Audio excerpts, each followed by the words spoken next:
বিগত জুমার দিন আমি কারোর নাম উল্লেখ করবো না, আমাকে একজন ব্যক্তি, তাও দায়িত্বশীল একজন ব্যক্তি আমাকে গত জুমার দিন বলেছে বিএনপি বিরোধী কোনো আলোচনা করবেন।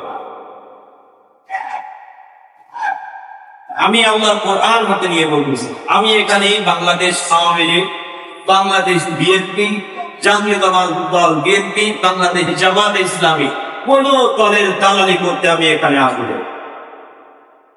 আমি এখানে এসেছি আল্লাহর কোরআনের পক্ষ থেকে আপনাদের কাছে দাওয়াত প্রচারের জন্য। এই কোরআনের কথা যদি বিএনপির কোন নেতা কর্মীর বিরুদ্ধে যায়, বুঝতে হবে আপনি অন্যায় আছেন, বলে ঠিক কিনা? যদি আওয়ামী লীগের কোন কর্মীর বিরুদ্ধে যায়, বুঝতে হবে আপনি অন্যায় আছেন। কোন ইমামের ত্রুটি দিবে ধরার চেষ্টা যদি করেন, বিশ্বাস করেন বিগত সরকার যেমন ভাবে উৎখাত হয়েছে, তার মূল অপরাধ ছিল জনগণের কণ্ঠ টিপে ধরা, বলে ঠিক কিনা? কণ্ঠ যদি চিপে ধরার চেষ্টা করেন, আল্লাহ পাক রব্বুল আলামিন আপনাদেরকে কিন্তু হটায় দেবেন। আমি এখানে কোন দলের দালালি করতে আসি, আমার কথাই কেউ ভোট দিবে না। আমার দায়িত্ব হচ্ছে ন্যায় এবং ইনসাফের কথা বলা। ইনসাফ ওয়ালা মানুষ, আমি কতদিন আপনাদেরকে বলছিলাম, ইনসাফ ওয়ালা মানুষ যদি আওয়ামী লীগের ভিতরে থাকে, আমরা তাকে কাছে টেনে নিব, বলে দিলাম। বিএনপির মধ্যে থাকলে তাকে কাছে টেনে নিব, জামাত ইসলামের মধ্যে থাকলে তাকেও আমরা কাছে টেনে নিব। কিন্তু বিশ্বাস করেন, জামাত ইসলামী যেটা ইসলামপন্থী দল, এদের ভিতরেও যদি কোনো ব্যক্তি কোনো অন্যায় করে, এই অন্যায়ের প্রতিবাদ কোন জায়গা থেকে না হলে সবার আগে মসজিদের এই মেম্বার থেকে উঠবে ইনশাআল্লাহ।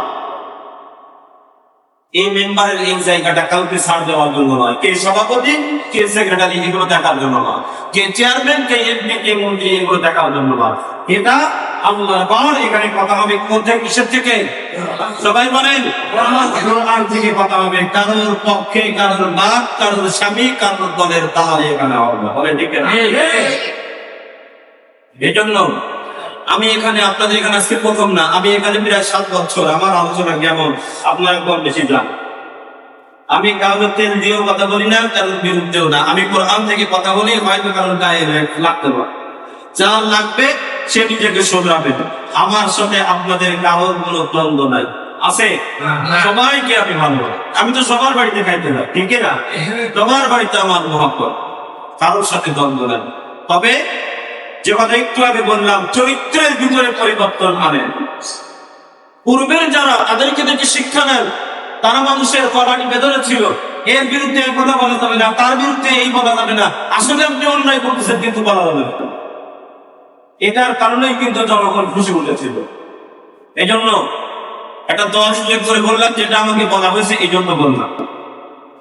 সেও কষ্ট নেবেন না, আমি কাউকে কষ্ট দিতে চাই না। কিন্তু আমি বিগত 2টা দিন, শনিবার এবং রবিবার, শুক্রবারের রাত, শনিবার রবিবার, এই 3টা দিন বিশেষ করে আমার রাতের ঘুম পর্যন্ত আসলে আমার খুব কষ্ট হলো। এই কথাটা বলার পর কেন বললেন? আপনারা এখানে কে কোন দল করেন না করেন এগুলো আমি জানি না, আমি কিন্তু এগুলো জানি না।